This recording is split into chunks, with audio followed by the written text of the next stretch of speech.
నమస్కారం. ముక్కనుమ సందర్భంగా సావిత్రి గౌరీ వ్రతం లేదా బొమ్మల నోమును ఆచరించడం ద్వారా సమస్త శుభ ఫలితాలను సిద్ధింపజేసుకోవచ్చు.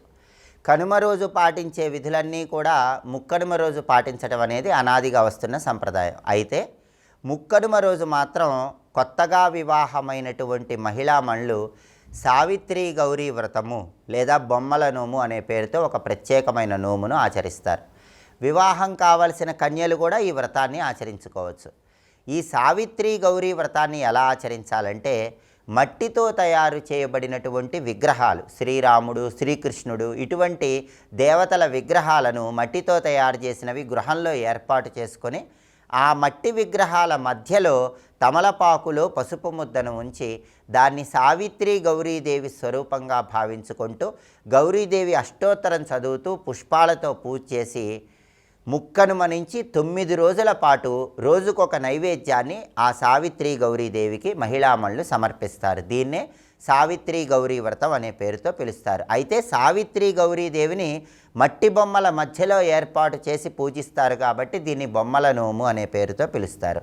9 రోజుల పాటు ఇలా మట్టి బొమ్మలు ఇంట్లోనే ఉంచి ఆ బొమ్మల కొలువు మధ్యలో తమలపాకులో పసుపు ముద్ద ఉంచి దాన్ని గౌరీదేవిగా భావించుకొని పూజ చేసిన తర్వాత 9 రోజులు పూర్తి కాగానే ఈ మట్టి బొమ్మలన్నీ కూడా ఎక్కడైనా పుణ్య నదిలో నిమజ్జనం చేయాలి, లేదా నదుల్లో చెరువుల్లో ఎక్కడైనా నిమజ్జనం చేయాలి. దీన్నే బొమ్మల నోము అనే పేరుతో పిలుస్తారు.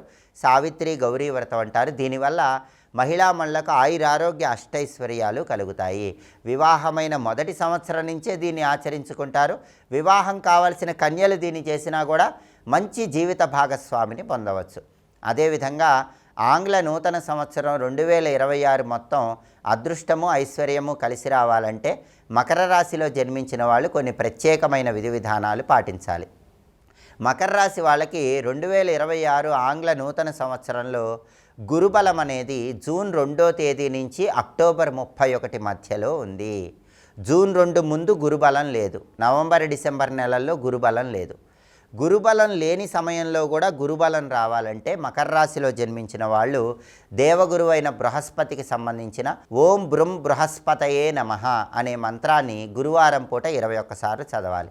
అలాగే గురువారం పూట నానబెట్టిన శనగల్లో కొద్దిగా పసుపు కలిపి గోమాతకు తినిపించాలి. అలాగే గురువారం 1.25 కేజీ శనగలు పసుపు రంగు వస్త్రంలో మూటగట్టి ఎక్కడైనా దేవాలయంలో బ్రాహ్మణుడికి దానం ఇవ్వాలి. ఈ గురువార పరిహారాలు ఎప్పుడు చేసుకోవాలంటే జూన్ 2 ముందు వచ్చే గురువారాలు, నవంబర్ డిసెంబర్ నెలల్లో వచ్చే గురువారాలు చేసుకోవాలి. ఎందుకంటే జూన్ 2 నుంచి అక్టోబర్ 31 వరకు మకర రాశి వాళ్ళకి గురుబలం అద్భుతంగా ఉంది. అలాగే మకర రాశి వాళ్ళకి 2026 మొత్తం కూడా శనీశ్వరుడు 3వ స్థానంలో అద్భుతంగా యోగిస్తున్నాడు. తృతీయంలో శని బలీయంగా ఉంటాడు.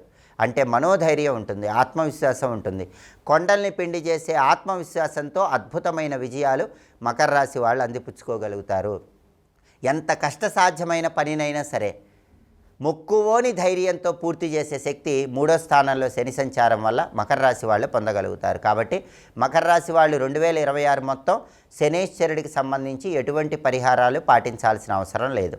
అయితే మకర రాశి వాళ్ళకి ఈ 2026లో రాహుకేతువుల బలం లేదు. సంవత్సరం చివరి వరకు డిసెంబర్ 5 వరకు రాహు 2వ స్థానంలో, కేతు 8వ స్థానంలో సంచారం చేస్తున్నారు.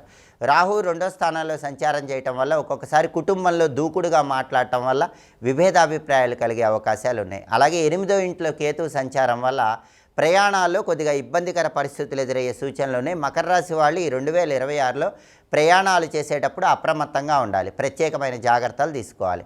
రాహుకేతువుల బలం లేదు కాబట్టి సుబ్రహ్మణ్య స్వామికి సంబంధించిన ఓం షణ్ముఖాయ నమః అనే మంత్రాన్ని ప్రతి మంగళవారం 21 సార్లు చదువుకోవాలి. వీలైతే మంగళవారం పూట సుబ్రహ్మణ్య ఆలయానికి వెళ్ళి దర్శనం చేసుకోవటం, అర్చన కానీ అభిషేకం కానీ చేయించుకోవటం చేయాలి. అలా చేస్తే ఈ సంవత్సరం రాహుకేతువుల బలాన్ని కూడా పెంపొందింపజేసుకొని మకర రాశి వాళ్ళు అనుకూల ఫలితాలు అందిపుచ్చుకోవచ్చు. కాబట్టి మకర రాశి వాళ్ళకి ప్రధానంగా ఆంగ్ల నూతన సంవత్సరం 2026లో ఒక్క శనీశ్వరుడి బలమే ఉంది. సంవత్సర ఫలితాలు చూసే 4 గ్రహాలు గురువు, శని, రాహు, కేతువుల్లో శని బలం మాత్రమే ఉంది కాబట్టి గురువు కొన్ని నెలలు మాత్రమే యోగిస్తున్నాడు. కాబట్టి గురువు, రాహువు, కేతువు యోగించాలంటే ఏ మంత్రాలు జపించుకోవాలో ఇంకొకసారి చూద్దాం. మరి గురువు యోగించాలంటే ఓం బృం బృహస్పతయే నమః అనే మంత్రాన్ని గురువు యోగించని నెలల్లో గురువారం పూట 21 సార్లు చదువుకోవాలి. అలాగే రాహుకేతువులు యోగించాలంటే ఓం షణ్ముఖాయ నమః అనే మంత్రాన్ని 21 సార్లు చదువుకోవాలి. కాబట్టి మకర రాశి వాళ్ళు ఈ మంత్రాలు చదువుకోండి. 2026 మొత్తం అదృష్టాన్ని ఐశ్వర్యాన్ని సిద్ధింపజేసుకోండి. అలాగే ముక్కనుమ సందర్భంగా మహిళామణులందరూ సావిత్రి గౌరీ వ్రతం బొమ్మల నోము ఆచరించడం ద్వారా సమస్త శుభ ఫలితాలను సిద్ధింపజేసుకోండి. స్వస్తి.